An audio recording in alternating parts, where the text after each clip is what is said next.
우리는 신앙생활을 하면서 마음이 움직이는 순간들을 자연스럽게 경험하며 살아갑니다.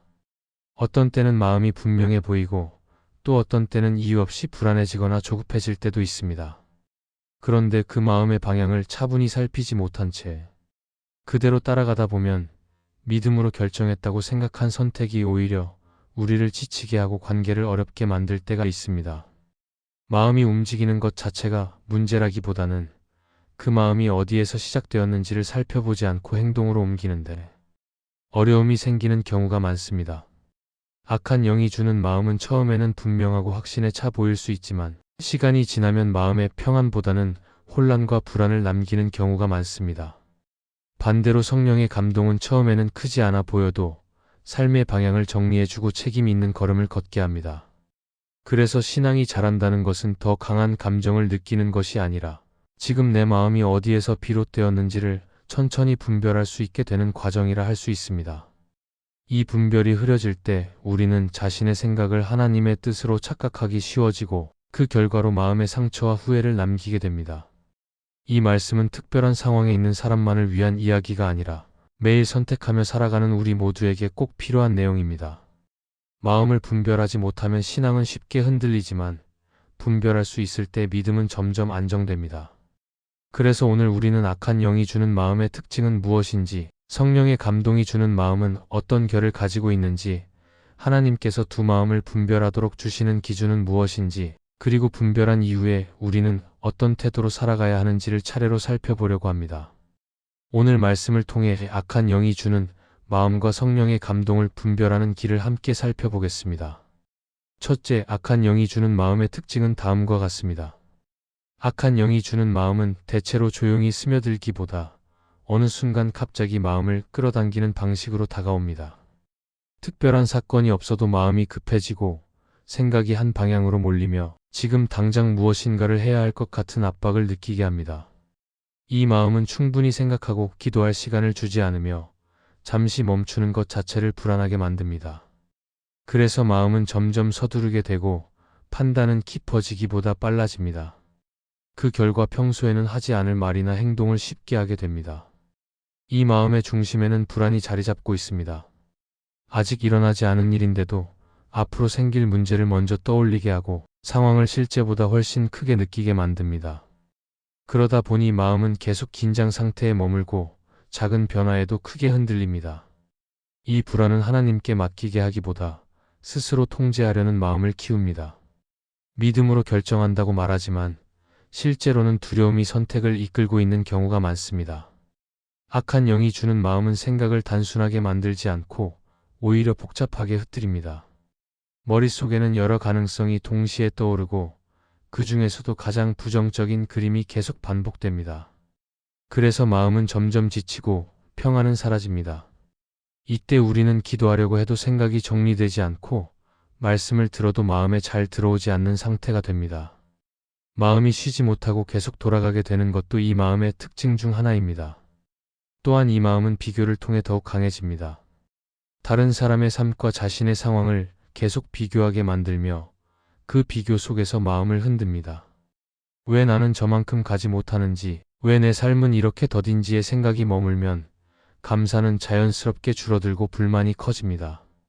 하나님께서 지금까지 인도하신 길은 잘 보이지 않게 되고 남의 모습만 크게 느껴집니다.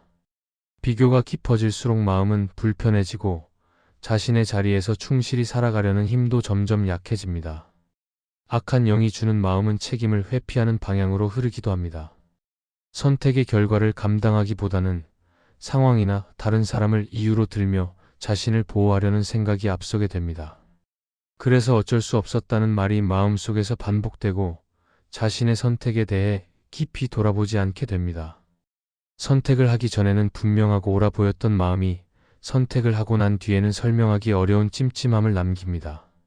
이 마음은 순간적으로는 편해 보일 수 있지만 시간이 지나면 마음을 더 무겁게 만듭니다. 성경에서 사울의 모습을 떠올려 보면 이 흐름을 이해하는 데 도움이 됩니다. 사울은 백성의 시선을 의식하며 점점 조급해졌고 기다려야 할 시간을 견디지 못했습니다. 그 선택은 당장의 불안을 잠시 가라앉히는 것처럼 보였지만 그의 마음에는 진정한 평안이 자리 잡지 못했습니다. 사울의 문제는 능력의 문제가 아니라 마음의 방향을 분별하지 못한 데 있었습니다. 조급함과 두려움이 그의 선택을 이끌었고 그 이후에도 마음은 계속 흔들렸습니다. 악한 영이 주는 마음은 결국 하나님보다 상황을 더 크게 보게 만듭니다. 하나님이 지금도 함께 하신다는 사실보다 눈앞에 보이는 조건과 사람들의 반응이 더 중요해 보이게 합니다. 그래서 신앙의 이름으로 포장된 결정 안에 불안과 자기 중심적인 계산이 자연스럽게 섞이게 됩니다. 이 마음을 계속 따라가면 신앙은 점점 부담이 되고 하나님과의 관계는 자유보다 긴장으로 채워지게 됩니다. 그러므로 마음이 유난히 급해지고 이유 없는 불안이 커지며 비교와 자기 합리가 함께 따라온다면 그 마음의 출처를 한 번 더 살펴볼 필요가 있습니다. 악한 영이 주는 마음은 늘 서두르게 하고 두려움을 키우며 책임에서 멀어지게 합니다. 이 특징을 알고 나면 우리는 마음의 움직임 앞에서 잠시 멈출 수 있고 다음 본론에서 살펴볼 성령의 감동이 주는 마음을 더 분명히 구하게 될 것입니다. 둘째, 성령의 감동이 주는 마음의 특징은 다음과 같습니다. 성령의 감동이 주는 마음은 악한 영이 주는 마음과 달리 갑작스럽게 몰아치기보다는 차분하게 스며드는 경우가 많습니다. 처음에는 아주 크지 않게 느껴질 수 있고 그래서 지나치기 쉬운 마음의 움직임처럼 보이기도 합니다. 그러나 그 마음을 가만히 따라가 보면 조급함보다는 정리가 먼저 일어나고 혼란보다는 방향이 조금씩 잡히는 특징을 가지고 있습니다. 성령의 감동은 우리를 서두르게 하지 않고 오히려 잠시 멈추어 생각하게 하며 기도할 여유를 남겨둡니다. 이 마음에는 평안이 함께합니다. 모든 문제가 즉시 해결된 것처럼 느껴지지는 않지만 마음 깊은 곳에서 설명하기 어려운 안정감이 자리 잡습니다. 상황이 여전히 어렵고 앞이 보이지 않아도 마음 한가운데에는 이상하리만큼 흔들리지 않는 중심이 생깁니다. 이 평안은 환경이 좋아서 생기는 것이 아니라 하나님께서 함께 하신다는 신뢰에서 비롯됩니다. 그래서 성령의 감동을 따라갈 때 우리는 불안에 끌려가기보다 맡기며 걸어가게 됩니다. 성령의 감동이 주는 마음은 생각을 단순하게 만듭니다. 복잡하게 얽혀있던 생각들이 하나씩 정리되고 무엇이 중요한지, 무엇을 내려놓아야 하는지가 조금씩 분명해집니다. 모든 답을 한 번에 알게 되지는 않지만 지금 해야 할 한 걸음이 무엇인지는 알게 됩니다. 그래서 이 마음은 우리를 압도하지 않고 감당할 수 있는 만큼만 보여주며 앞으로 나아가게 합니다. 또한 성령의 감동은 비교에서 우리를 자유롭게 합니다. 다른 사람의 속도나 결과에 마음을 빼앗기기보다 하나님께서 나에게 맡기신 길에 집중하도록 이끕니다. 그래서 남의 삶을 보며 낙심하기보다 지금 나에게 주어진 자리에서 충실하게 살아가도록 마음을 붙잡아 줍니다. 비교가 사라질수록 감사가 회복되고 감사가 회복될수록 마음은 더 가벼워집니다. 성령의 감동이 주는 마음은 책임을 피하게 하지 않습니다. 오히려 선택의 무게를 외면하지 않고 그 결과를 감당할 수 있는 용기를 줍니다. 이 마음을 따라 선택할 때 우리는 변명보다 순종을 떠올리게 되고 핑계보다 신실함을 선택하게 됩니다. 그래서 선택 이후에도 마음의 후회보다는 비록 어려움이 남아 있어도 받아들일 수 있는 평안이 함께합니다. 성경에서 마리아의 모습을 떠올려 보면 성령의 감동이 주는 마음이 무엇인지 잘 드러납니다. 마리아는 자신에게 주어진 말씀이 얼마나 큰 의미인지 다 이해하지 못한 상태에서도 마음으로 받아들이며 순종의 길을 선택했습니다. 그 선택은 두려움이 없는 상태에서 나온 것이 아니라 두려움 속에서도 하나님을 신뢰하며 내린 결정이었습니다. 성령의 감동은 이렇게 모든 조건이 갖추어진 뒤에 움직이게 하기보다 하나님을 신뢰하며 한 걸음을 내딛게 합니다. 성령의 감동이 주는 마음은 하나님을 더 크게 보게 합니다. 상황이 작아지는 것은 아니지만 하나님이 그 상황보다 크시다는 사실을 다시 떠올리게 합니다. 그래서 문제를 붙잡고 흔들리기보다 하나님을 바라보며 마음의 중심을 찾게 됩니다. 이 과정 속에서 우리는 즉각적인 해결보다 하나님과 동행하는 길이 더 중요하다는 사실을 배우게 됩니다. 또한 이 마음은 우리를 고립시키지 않습니다. 혼자 결정하게 만들기보다 말씀 앞에 서게 하고 공동체 안에서 확인하게 합니다. 누군가의 조언을 들을 여유를 주고 자신의 생각을 점검할 수 있도록 마음을 열어둡니다. 그래서 성령의 감동은 톡단적인 확신이 아니라 겸손한 분별로 이어집니다. 성령의 감동을 따라갈 때 신앙은 무거운 짐이 되지 않습니다. 여전히 감당해야 할 책임과 인내가 필요하지만 그 과정 속에서 마음은 점점 자유로워집니다. 하나님께서 함께 하신다는 확신이 마음을 붙들어주기 때문에 결과를 앞당겨 확인하려 애쓰지 않게 됩니다. 그러므로 마음이 차분해지고 생각이 정리되며 평안 속에서 책임을 감당할 용기가 생긴다면 그 마음이 어디에서 왔는지를 다시 한번 살펴볼 수 있습니다. 성령의 감동은 우리를 흔들기보다 세워주고 서두르게 하기보다 바르게 걷게 합니다. 이 마음을 알아갈수록 우리는 다음 단계에서 두 마음을 분별하게 하시는 기준을 더 분명히 이해하게 될 것입니다. 셋째, 두 마음을 분별하는 기준은 다음과 같습니다. 하나님께서는 우리가 마음의 움직임 앞에서 혼란스럽지 않도록 분별할 수 있는 기준을 허락하십니다. 이 기준은 특별한 사람만 아는 비밀스러운 방법이 아니라 신앙 안에서 누구나 차분히 살펴볼 수 있는 방향입니다. 중요한 것은 마음이 얼마나 강하게 느껴지느냐가 아니라 그 마음이 우리를 어디로 이끌고 있는지를 보는 일입니다.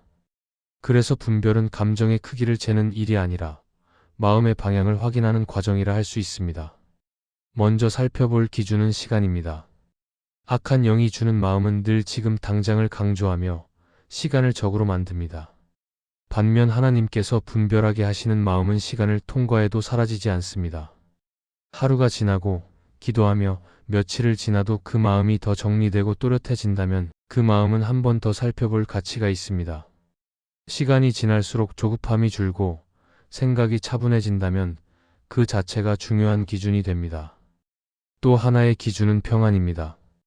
평안은 모든 문제가 해결된 상태를 의미하지는 않습니다. 여전히 상황은 어렵고 앞길은 불확실할 수 있습니다. 그러나 하나님께서 분별하게 하시는 마음에는 설명하기 어려운 안정감이 함께합니다. 마음이 완전히 흔들리지 않고 중심이 잡혀있는 느낌이 남습니다.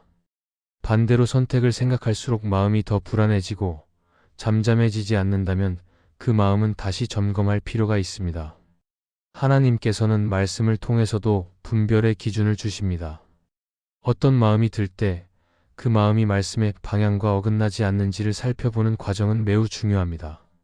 말씀은 우리 마음을 정당화하기 위한 도구가 아니라 마음을 비추는 거울입니다. 말씀 앞에 섰을 때 마음이 더 굳어지고 변명만 늘어난다면 주의가 필요하고 말씀 앞에서 마음이 낮아지고 정리된다면 그 흐름을 소중히 여길 수 있습니다.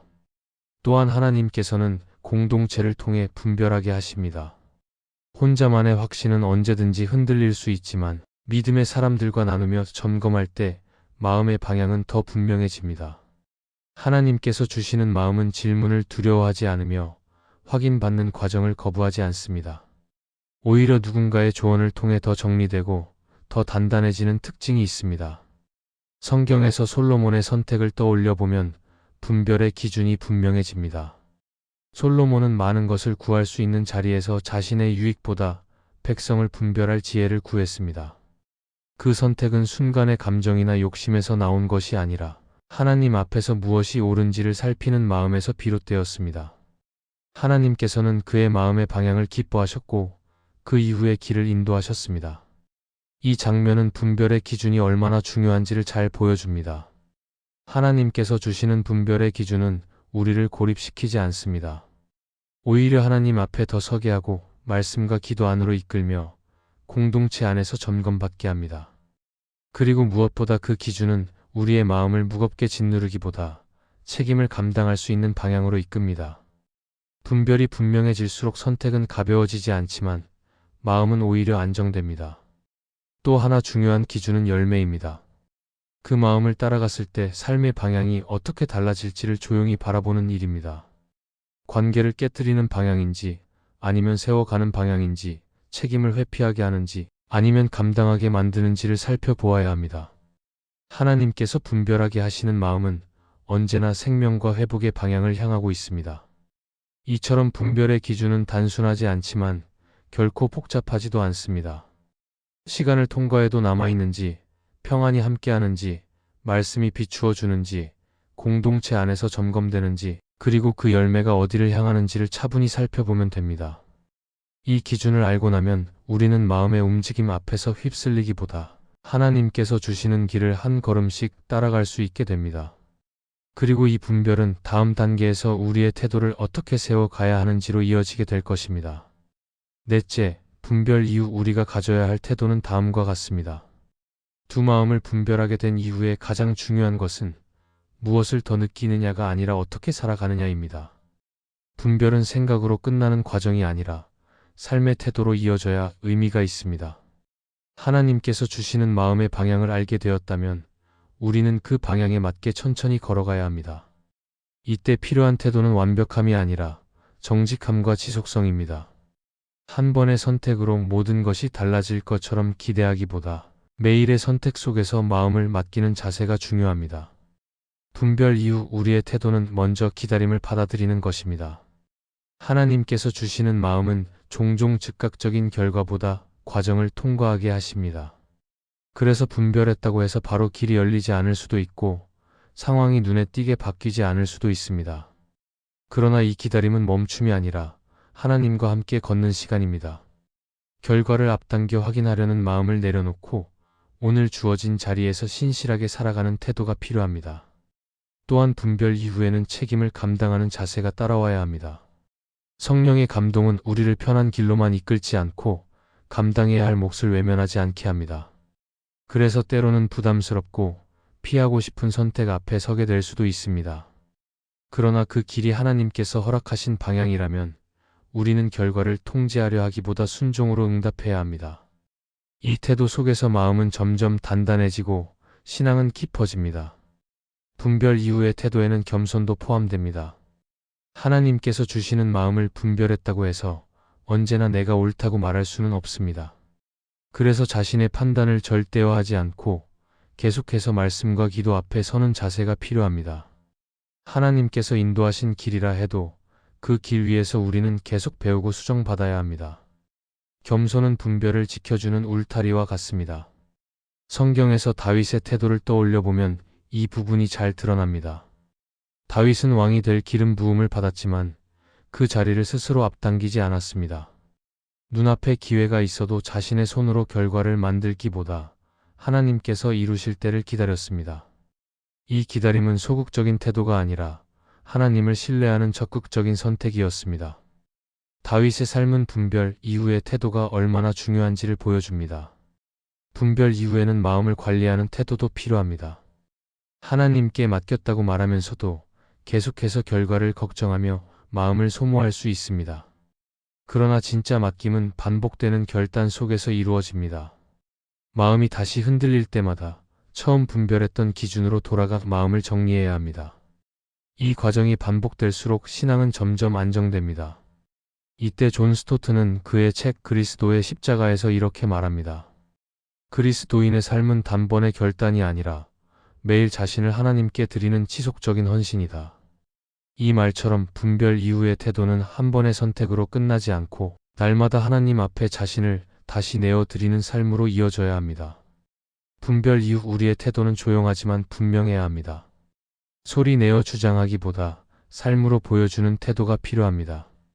사람들에게 인정받는 선택보다 하나님 앞에서 정직한 선택을 이어가는 것이 중요합니다. 그 길은 때로 느리고 눈에 띄지 않을 수 있지만 하나님께서는 그 걸음을 알고 계십니다. 그러므로 분별 이후 우리는 조급해지기보다 맡기고 기다리며 감당하는 삶을 선택해야 합니다. 결과를 붙잡기보다 하나님을 붙드는 태도, 확신을 과시하기보다 순종을 이어가는 태도가 우리의 신앙을 지켜줄 것입니다. 이러한 태도 속에서 우리는 점점 흔들리지 않는 마음으로 하나님과 동행하게 될 것입니다. 오늘의 말씀이 은혜가 되셨다면 댓글에 아멘이라고 적어주시면 감사하겠습니다. 여러분들이 남겨주시는 댓글은 정말 큰 힘이 됩니다. 그리고 여러분들이 눌러주시는 좋아요와 구독도 큰 힘이 됩니다. 오늘도 함께 해주셔서 감사합니다.